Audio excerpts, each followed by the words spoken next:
este preciso momento, mientras escuchas estas palabras, un reloj invisible está corriendo en La Habana. No es el reloj de ningún palacio gubernamental ni el de la Plaza de la Revolución. Es un reloj que marca algo mucho más vital, algo que determina si los hospitales funcionan, si los camiones de basura pueden circular, si las familias pueden cocinar su arroz, los días que le quedan a Cuba antes de quedarse completamente sin petróleo. Según un análisis del Financial Times, basado en datos de la firma de inteligencia energética Kepler, la isla tiene reservas de crudo para apenas 15 a 20 días. Eso es todo. Al comenzar el año, Cuba contaba con un inventario de aproximadamente 460,000 barriles, y desde entonces solo ha recibido un único cargamento de 84,900 barriles provenientes de México el 9 de enero. Con ese colchón, la isla apenas puede sostener su aparato productivo y sobre todo su sistema eléctrico por 2 o 3 semanas más. A esto se suma la escasez de fuel oil, esencial para las plantas termoeléctricas, poniendo al sistema energético en su punto más crítico en décadas. Las calles de La Habana hoy parecen sacadas de una película postapocalíptica. En el barrio de Colón, provincia de Matanzas, los residentes acaban de sufrir un apagón histórico de más de 40 horas que afectó a miles de familias. Las montañas de basura se acumulan en las esquinas de Centro Habana,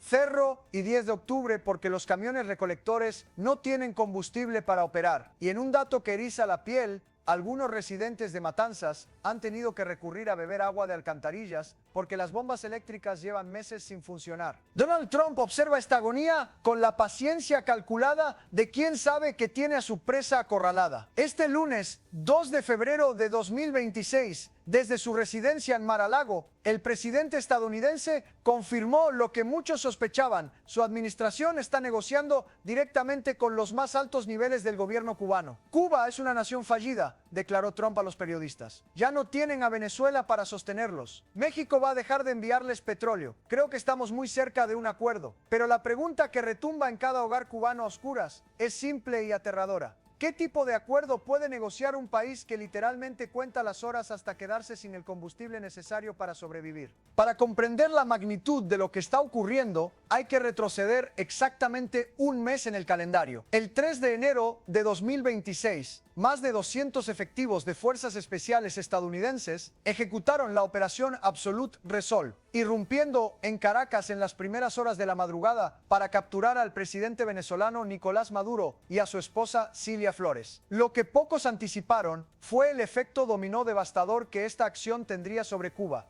Durante más de 2 décadas, Venezuela había sido el salvavidas económico de la isla. El acuerdo Barrio Adentro, establecido bajo Hugo Chávez, enviaba aproximadamente 50,000 barriles de petróleo diarios a La Habana, prácticamente gratis, a cambio de médicos, asesores militares y personal de seguridad cubano. Pero aquí está el detalle crucial que pocos conocen. Cuba no solo usaba ese petróleo para mantener las luces encendidas. Venezuela frecuentemente enviaba más combustible refinado del que la isla necesitaba, permitiendo que La Habana vendiera el excedente en el mercado internacional para obtener dólares. Era un negocio redondo que financiaba importaciones de alimentos, medicinas y bienes básicos. Con Maduro en una celda federal de Manhattan, enfrentando cargos de narcoterrorismo, y las fuerzas estadounidenses controlando los puertos y campos petroleros venezolanos, ese flujo vital se cortó de la noche a la mañana. Los datos de rastreo satelital confirman que no ha salido un solo tanquero de Venezuela hacia Cuba desde principios de enero. Pero Trump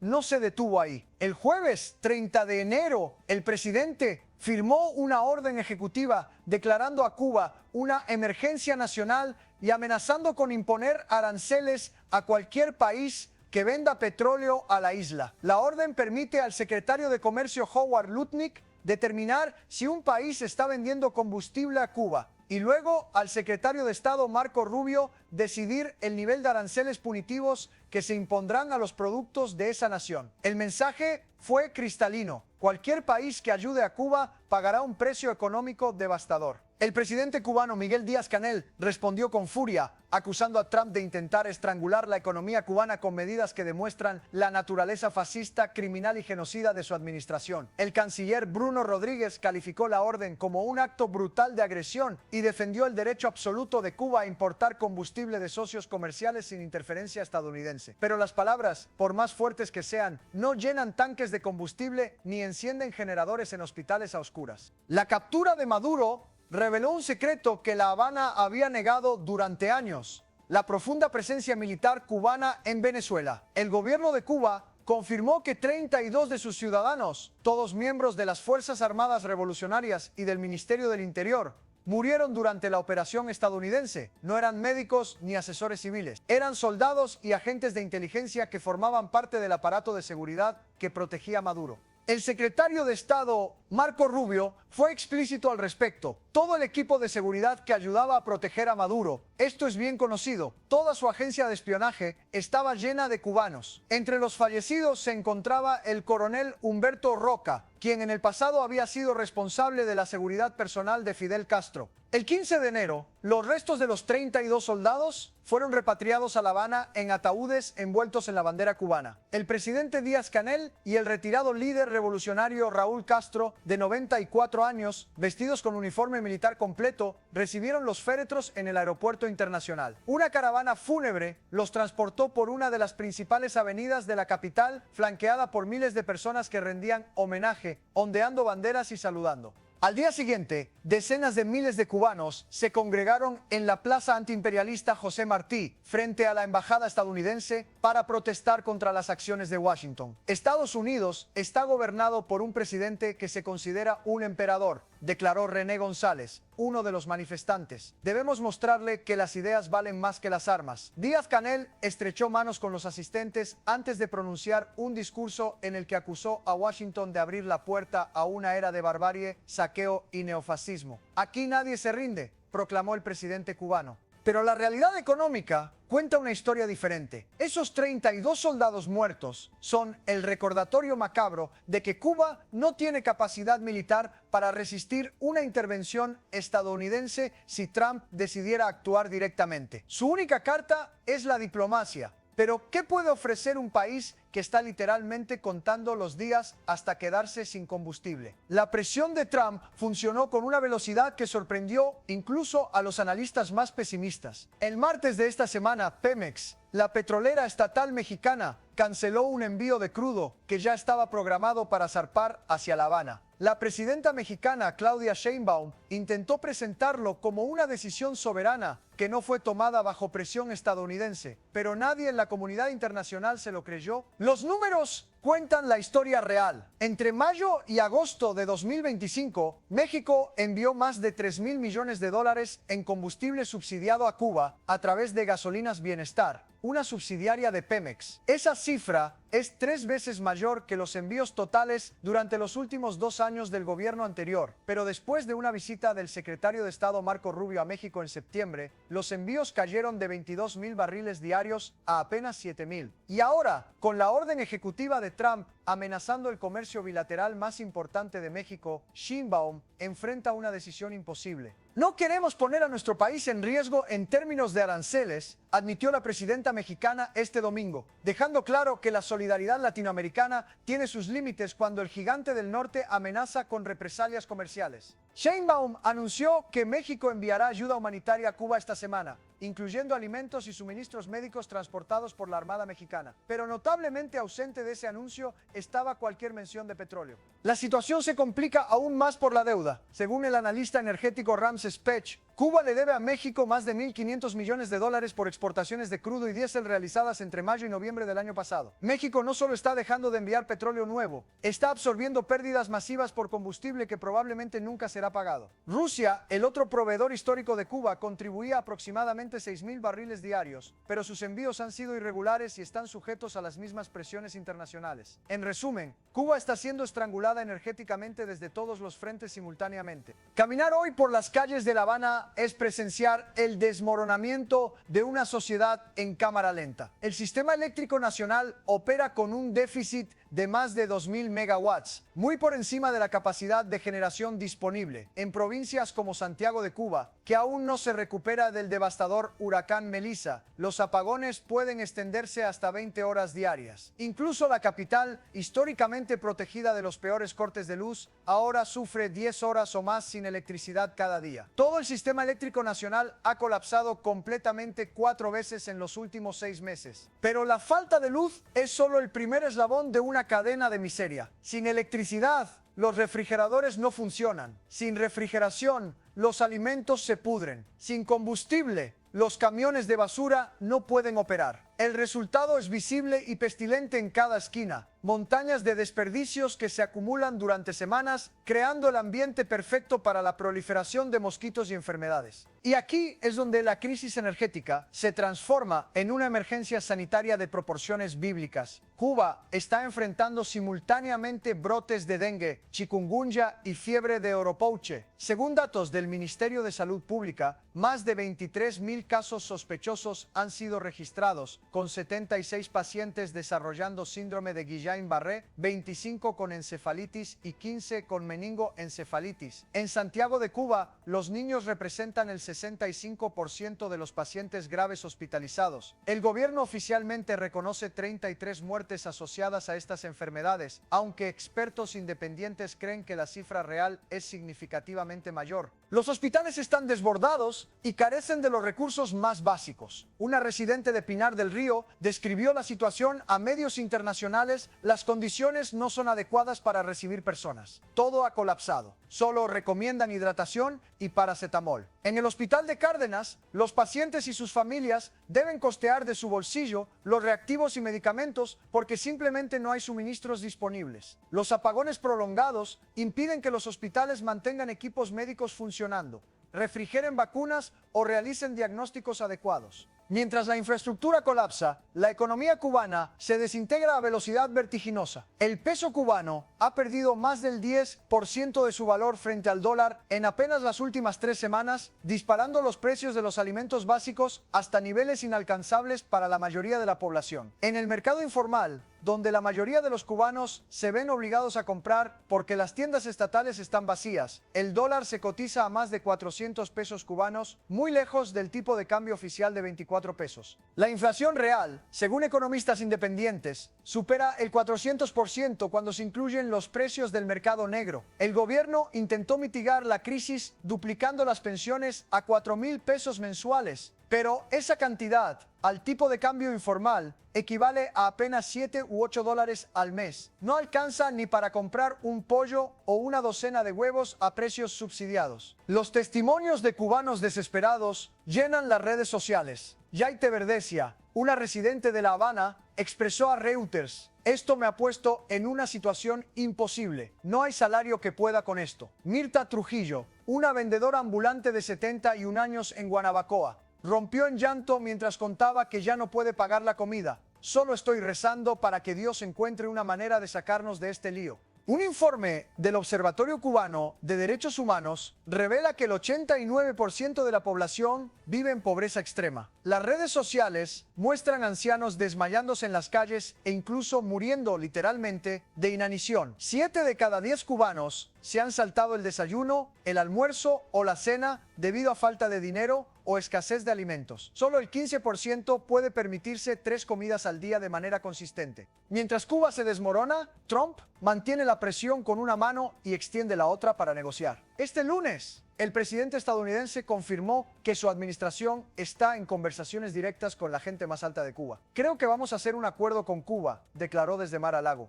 Muchos de los que vinieron aquí, que fueron horriblemente tratados por Cuba, quisieran volver al menos a visitar a sus familiares. Creo que estamos muy cerca de lograr eso. La respuesta de Cuba ha sido una mezcla contradictoria de desafío retórico y pragmatismo silencioso. El viceministro de Relaciones Exteriores, Carlos Fernández de Cosío, confirmó que existen comunicaciones entre los dos gobiernos, aunque se apresuró a aclarar que no estamos hablando específicamente de negociación todavía. En un comunicado publicado este domingo, el Ministerio de Relaciones Exteriores declaró que Cuba está preparada para reactivar y expandir la cooperación bilateral con Estados Unidos para abordar amenazas transnacionales compartidas. Pero la declaración incluía una línea roja crucial: sin renunciar jamás a su soberanía e independencia. Cuba está ofreciendo cooperación en seguridad, un área que interesa profundamente a Washington, dado el historial de la isla como punto de tránsito para narcotráfico y migración irregular. Sin embargo,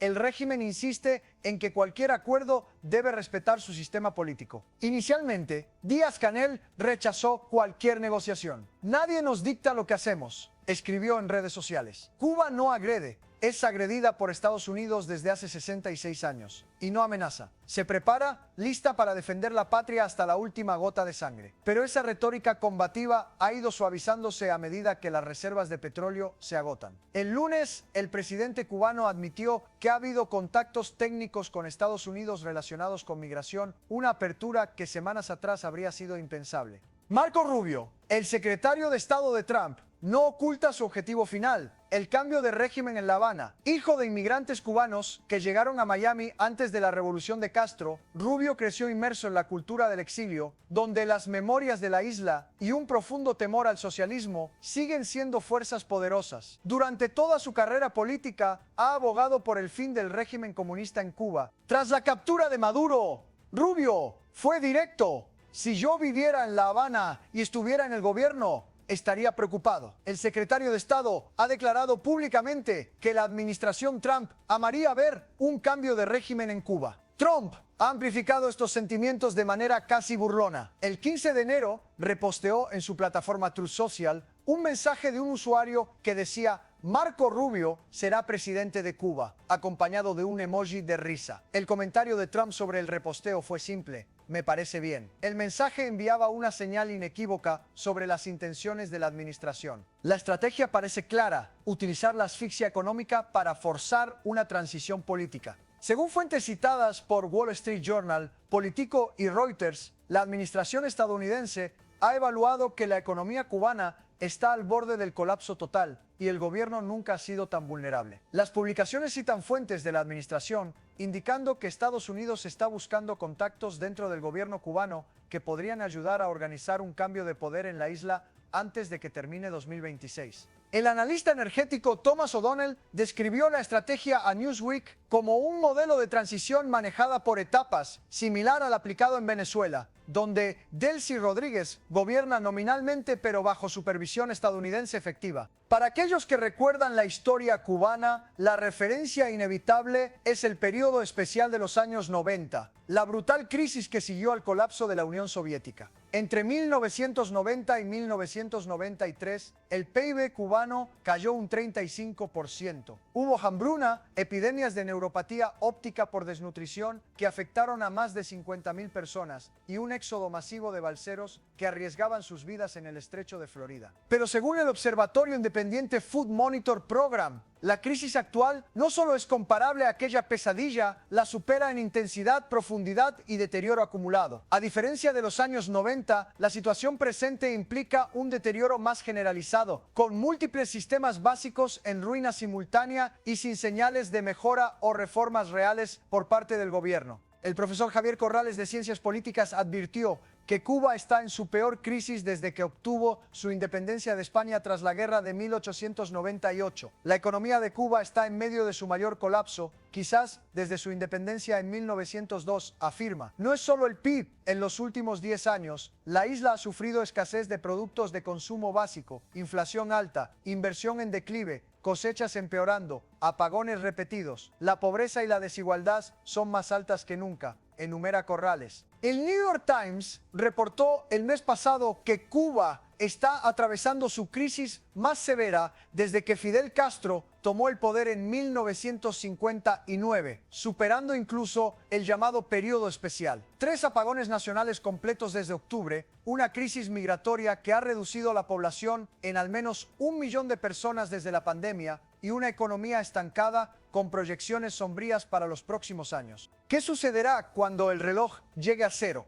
Los escenarios van desde lo malo hasta lo catastrófico, sin opciones verdaderamente buenas para nadie. En el escenario de acuerdo, Cuba alcanza algún tipo de entendimiento con Estados Unidos que permite el flujo de ayuda humanitaria y eventualmente de combustible, a cambio de concesiones políticas significativas. Esto podría incluir liberación de presos políticos, apertura a observadores internacionales, reformas económicas y quizás el inicio de una transición política gradual. El régimen intentaría presentarlo internamente como pragmatismo en lugar de rendición, pero todos sabrían la verdad. Cuba sobreviviría, pero ya no sería la Cuba revolucionaria que ha desafiado a 11 presidentes estadounidenses. En el escenario de colapso, el sistema eléctrico se desploma completamente y de manera permanente, los hospitales dejan de funcionar por completo y Cuba enfrenta una crisis humanitaria que hace palidecer todo lo visto anteriormente. En ese escenario, la presión migratoria hacia Florida sería inmensa, con cientos de miles de balseros arriesgando sus vidas en el estrecho. Irónicamente,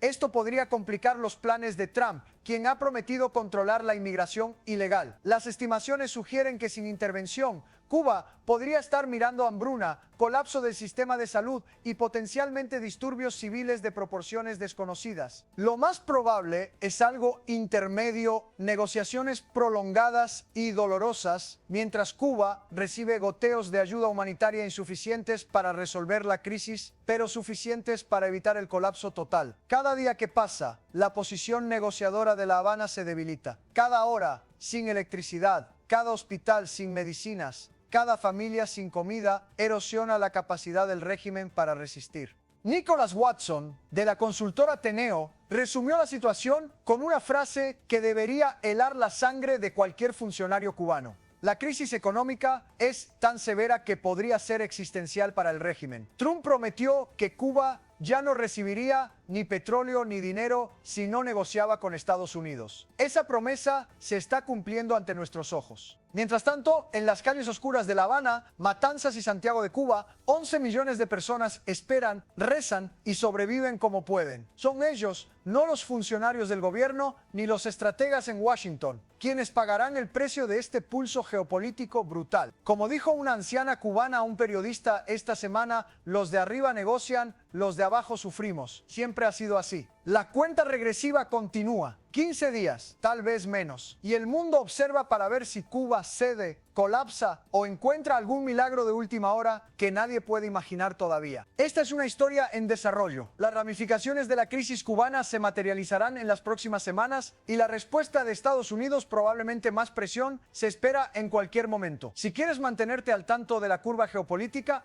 asegúrate de estar suscrito. Estamos siguiendo el dinero, los tratados y los silencios entre los líderes mundiales. ¿Qué piensas? ¿Es este el fin de la Cuba que conocemos? ¿O el régimen encontrará una manera de sobrevivir como lo ha hecho durante más de 6 décadas? Déjanos tu opinión en los comentarios.